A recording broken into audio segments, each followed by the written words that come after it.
상하, 윗궁창과 아랫궁창. 근데 내가 상하를 쓰기 귀찮아가지고 중국말로 이런 글씨가 있어요. 이게 상하는 뜻이 아니에요. 중국말로 이런 말은 가, 외래어를 쓸 때 쓰는 말이에요.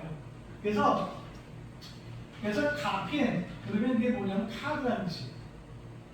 그래서 중요한 거는 여러분 이 카드 내가 이게 상하는 의미를 제가 여기 쓰기가 뭐해서 이렇게 윗궁창과 아랫궁창으로 나눴고, 세 번째 날은 육지와 식물 이렇게 지으셨죠? 근데 보세요, 넷째 날은 그 옆에다 썼어. 빛이라는 것은 어디에 있는 거예요? 해와 달과 별.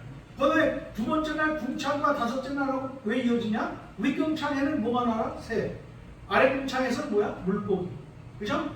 그 다음에 세 번째 날 육지, 식물인데 여섯 번째 날은 뭐야? 육지에 누가 살아요? 짐승과 사람 살죠. 그죠? 이래서 연관되게 해서는 첫 번째 날부터 여섯 번째 날까지 우리가 다 기억할 수 있을 것이라 생각합니다. 이와 같이 그 다음에 이제 에덴 동산을 하나님, 여기 히어스 쓴 거는 윤 박사님의 뜻을 제가 바로 받들어서 썼어요. 하나님께서 에덴 동산을 창설했어요. 사람을 짰어요. 사람에게 행복을 주기 위한 약속. 여기서 사람은 이제 대표적으로 아담과 하와인데, 아담과 하와는 거기 창세기에 보면 하나님 대리 통치자입니다. 즉 하나님이 지으신 모든 동식물, 그다음에 바다의 물고기 이런 것들 다 어떻게 하겠어요? 이름을 짓게 하시고 다스리게 했죠? 네. 자, 그러면서 동산 중앙에 생명나무와 선악을 알게 하는 나무를 만드셨어요. 그죠? 지으셨어요? 그래서 선악을 알게 하는 나무의 그 과실이 선악과예요. 그죠? 자, 그런데 결국 인간은 교만으로 에덴 동산에서 쫓겨났지만 계속된 죄악으로 홍수 심판까지 갔었다. 기억하시죠? 어디까지 갔어? 노아까지 갔죠? 하지만 하나님께서는 노아를 통해 인류를 보존 지속시켰으나 그 노아 후에 이어진 계속 인류의 역사 역시 죄의 역사라는 사실이 마지막으로 바벨탑 시도에서 또 한 번 최종적으로 확인됐죠. 그래서 하나님이 어떻게 했어요? 바벨탑을 어떻게 했어? 무너뜨리셨죠? 네. 그때 당시까지만 해도 뭐 했어요? 한 언어로 다 그 서로 어떻게 소통할 수 있게 되었죠? 네. 그러나 다 이걸 통해서 다 여러 개로 갈르시고 언어도 갈르시고 다 갈르셨어요. 서로 통하지 않도록. 자, 이와 같이 결국 인간은 하나님의 진노와 심판을 면할 수 없는 존재임을 입증했어요. 그러면 여기서 선악과 할 때 선이 뭐냐면, 거기 제가 썼죠? 하나님은 내 인생의 왕이다 라고 여기는 것이 바로 선입니다. 악은 뭐냐? 내가 왕이다. 아시겠어요?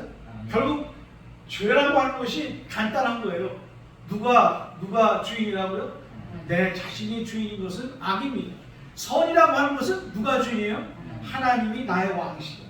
이걸 우리가 꼭 기억하셨으면 좋겠고요. 이제 두 번째 파트, 창세기 12장서부터 50장까지 내용은 자, 이런 것입니다.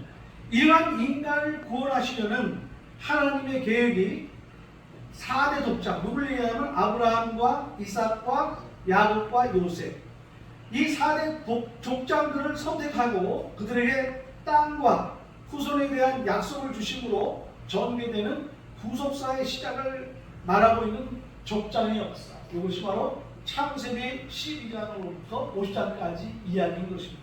자, 여기서 보면 특별히 이 4대 족장은 그 뒤로 넘어갑니다.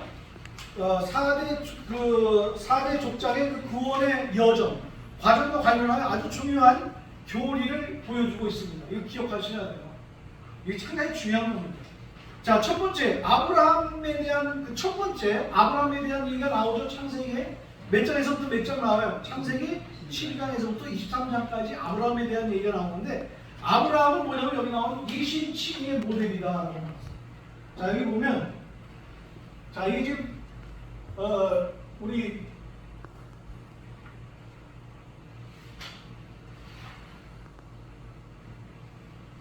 이신칭이라고 그러는데, 이제 제가 선교 중고를 그동안에 해봤는데, 이제 우리 이사장님 목사님께서 이제 박사반에서 이 강의를 하나 맡더라. 저는 기도 가운데 성경 66권을 관통할 수 있는 대략적인 걸 알고 성경을 좀 가까이 해야 된다. 생각 가지고 있는데, 자, 이게 쭉 봅니다, 이게. 자, 따라 한번 해볼까요? 신. 그 다음에 청. 그 다음에 이. 자, 여기, 요걸 제가 한국말 보면 신. 그 다음에 청이에요, 청. 그 다음에 이. 우리말로 할 땐 이신, 청, 칭이죠. 칭, 이. 그죠? 이건 일컬을, 우리말로는 이게 일컬을 칭자입니다. 이때 이라고 하는 것은 뭐냐면 무엇으로 라는 뜻이에요. 이때 시는 믿을 신자죠? 믿음으로. 그죠? 믿음으로 청이라는 게 일컬을 청자야. 불리움을 받다. 뭐뭐라고 여긴다. 이런 뜻이에요. 이라고 하는 것은 여러분 여기 이자는 뭐죠? 정자를 쓰면 이렇게 쓰는 거예요. 이게 정자죠, 우리? 그죠? 근데 대륙에 있는 사람은 이렇게 써요. 중국 대륙에는 이자를 이렇게 쓴다. 그러니까 이걸 모르면 모르는 거예요. 왜? 의로운 의자가 왜 이렇게 이 글자가 바로 뭐예요? 양 밑에는 아자잖아. 한자 안에도 이렇게 구원의 그 뜻이 있습니다. 즉 어린 양 대신 예수 그리스도께서 나 대신 십자가에 못 박혀 죽었다라고 하는 것을 믿으면 뭐라고 한다? 의롭다고 어떻게 여김을 받는 거죠. 그죠? 의로운 자가 이렇게 생겨난 거예요.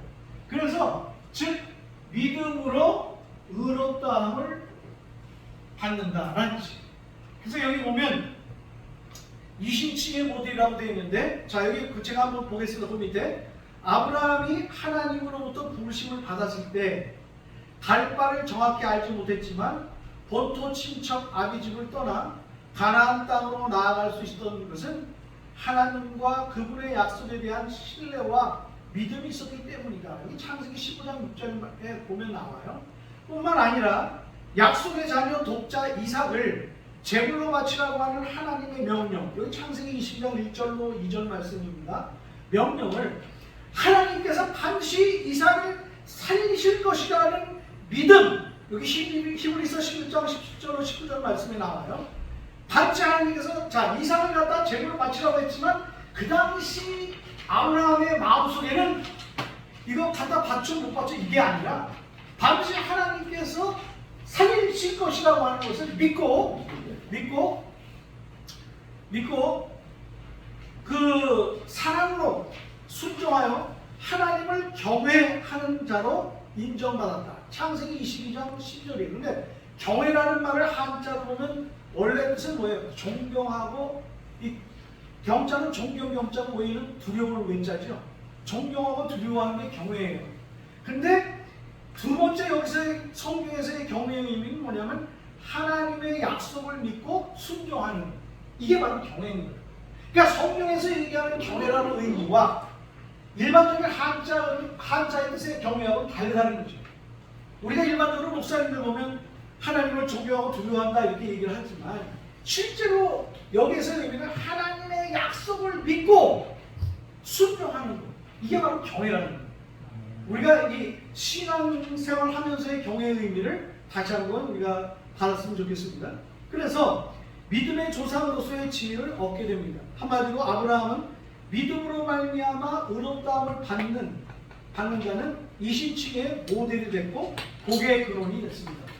여기까지 여러분 다 아시죠? 창세기에 나온 얘기예요. 그래서 이신칭에 대해서 제가 풀었어요. 그래서 믿음으로 의롭다함을 칭해준다는 뜻이에요. 근데 여러분 사실 우리가 예수 그리스도께서 어린 양 대신 예수 그리스도께서 나 대신 십자가에 못 박혀 죽었다라고 하는 사실을 믿었다고 우리가 물론 의롭다고 하나님이 이렇게 인정을 해주셨지만 우리가 진짜 참다운 구원의 길을 갈 때까지 우리는 어떻게 해야 돼요? 꾸준히 어떻게 해요? 삶을 통해서 우리 스스로가 어떻게 연단되고 가꿔지고 작은 예수님과 같이 그렇게 예수로서 살아가는 그런 능력까지 우리가 또 어떻게 해야 돼요? 인생을 살면서 작은 예수와 똑같이 동일한 그 수준 가지고 올라가야 되겠죠. 그죠? 자, 그럼 그 두 번째 보기 한번 보시겠습니다. 그다음 이제 두 번째 보면 이삭이 나옵니다. 이삭의 원래 뜻이 뭐라고 했죠? 웃음이라는 뜻이라고 했죠? 이삭과 관련된 게 창세기 24장에서부터 26장까지 나오는데 이 이삭이라는 그 내용을 여러분들이 그 성경을 읽어보시면 하나님의 자녀가 누리는 특권의 모델을 이삭이 다 가지고 있어요. 하나님의 자녀된 자로서의 특권, 이것이 이삭이 그 특권의 모델을 갖고 있습니다. 그 밑에 보시면 어릴 때부터 아버지 아브라함의 믿음을 보고 성장하여 그 결과 자신이 모리아산, 여러분 모리아산이 결국 나중에 거기 뭐가 세워지죠? 솔로몬이 거기에 뭘 세워요? 하나님의 성전을 세우시죠. 그 모리아산이 바로 후에 솔로몬이 세우는 그 하나님의 그 전이 바로 이 모리아산에서 지어지는 거죠. 그래서 이 모리아산 번쟁을 상황 속에서도 잘 들어보세요. 아브라함에게 저항하거나 도망치지 않고 기꺼이 순종하며, 여기 창세기 22장에 나오죠. 여러분 그때 당시 아버지 아브라함의 나이가 몇이었을까요? 100세가 좀 넘었겠죠? 한 120세 되지 않았을까요? 그죠? 이때 이삭은 20살에 아주 근실한 청년이었으니 얼마나 힘도 세고 좋았겠어요. 그죠? 그럼에도 불구하고 아브라함에게 저항하거나 도망치지 않고 기꺼이 순종하며 또한 기근으로 인한 위기 가운데서도 하나님의 약속을 믿고 약속의 땅에 거하는 순종을 통해서 하나님께 복을 받아 그의 농사하여 100배나 얻게 되었고, 이게 성경 말씀에 나옵니다. 그리고 점점 왕성하여 블레셋 사람의 시기를 받을 정도로 거부가 되며, 또한 그랄 지방은 오늘날 블레셋의 수도죠. 그랄 지역에서 우물로 인한 분쟁이 생겼지만 아브라함은 한 번도 싸우지 않고 다 어떻게 했어요? 다 내줬죠. 양보했어요. 양보함으로써 화평을 추구함으로 어디를 가든지 샘물나게 하시네라고 하는 찬송도 있죠. 그렇죠? 항상 샘물나게 하시는 하나님의 풍성한 은혜와 복을 받고 누리는 이삭. 이것이 창세기 26장에 나옵니다. 요컨대 이삭의 삶은 믿음으로 말미암아 하나님의 자녀가 된 자들이 오직 하나님의 약속을 믿고 순종하는 삶을 살아갈 때, 그 뒤에 이제 바뀐 걸 보세요. 풍성한 하나님의 복을 누리게 된다는 하나님의 자녀로서의 특권을 잘 보여주고 있습니다. 그러면서